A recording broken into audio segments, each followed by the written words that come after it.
जय माता दी। कैसे हैं आप सब? मेरे YouTube चैनल पर आप सभी का स्वागत है। हिंदू पंचांग के अनुसार जितिया व्रत अश्विन माह के कृष्ण पक्ष की सप्तमी से नवमी तिथि तक मनाया जाता है।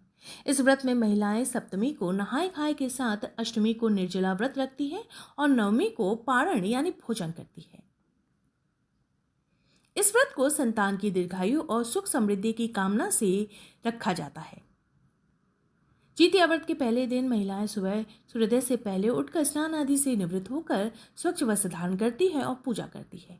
इसके पश्चात भोजन ग्रहण करती है। उसके बाद पूरा दिन कुछ भी खाया नहीं जाता। दूसरे दिन सुबह स्नान के पश्चात पूजा की जाती है। फिर पूरा दिन निर्जला व्रत रखा जाता है।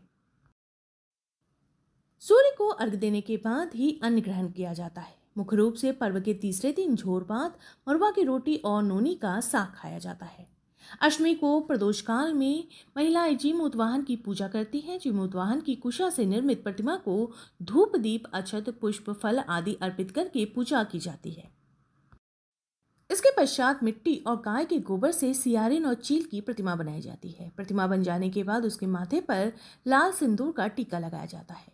पूजन समाप्त होने के बाद जितिया व्रत की कथा को पढ़ा या सुना जाता है।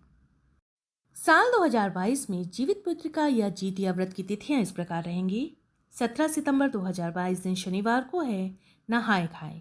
18 सितंबर 2022 दिन रविवार को है जितिया व्रत। 19 सितंबर 2022 दिन सोमवार को है जितिया का पारण। अष्टमी तिथि का आरंभ होगा 17 सितंबर की दोपहर 2:14 पर और समाप्ति होगी 18 सितंबर की शाम 4:32 पर। जितिया व्रत की कथा के अनुसार एक विशाल पाकड़ के पेड़ पर एक चील रहती थी। उसे पेड़ के नीचे एक सियारिन भी रहती थी। दोनों पक्की सहेलियां थी। दोनों ने कुछ महिलाओं को देखकर जितिया व्रत करने का संकल्प लिया और भगवान श्री जीमूतवाहन की पूजा और व्रत करने का प्रण ले लिया।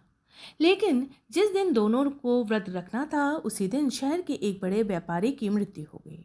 उसके दाह संस्कार में सियारिन को भूख लगने लगी। मुर्दा देखकर वह खुद को रोक न सकी। उसका व्रत टूट गया। पर चील ने संयम रखा और नियम व श्रद्धा से अगले दिन व्रत का पालन किया। अगले जन्म में दोनों सहेलियों ने ब्राह्मण परिवार में पुत्री के रूप में जन्म लिया। उनके पिता का नाम भास्कर था।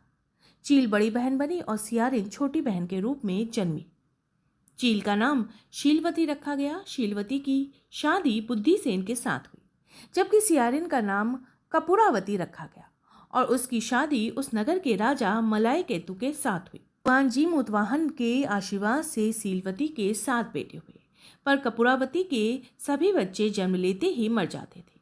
कुछ समय बाद शीलवती के 7 पुत्र बड़े हो गए और वे सभी राजा के दरबार में काम करने लगे। कपूरावती के मन में उन्हें देख ईर्ष्या की भावना आ गई। उसने राजा से कहकर सभी बेटों के सर काट दिए। उन्हें 7 नए बर्तन मंगवाकर उसमें रख दिया और लाल कपड़े से ढककर शीलवती के पास भिजवा दिया। ये देख भगवान जीमूतवाहन ने मिट्टी से 7 भाइयों के सिर बनाए और सभी के सिरों को उसके धड़ से जोड़कर उन पर अमृत छिड़क दिया। इससे उनमें जान आ गई। 7 पुत्र जिंदा हो गए और घर लौट आए। जो कटे सिर रानी ने भेजे थे वे फल बन गए। दूसरी ओर रानी कपूरावती बुद्धिसेन के घर में सूचना पाने को व्याकुल थी। जब काफी देर सूचना नहीं आई तो कपूरावती स्वयं बड़ी बहन के घर गई। वहां सबको जिंदा देखकर वो सन्न रह गई। जब उसे होश आया तो बहन को उसने सारी बात बताई।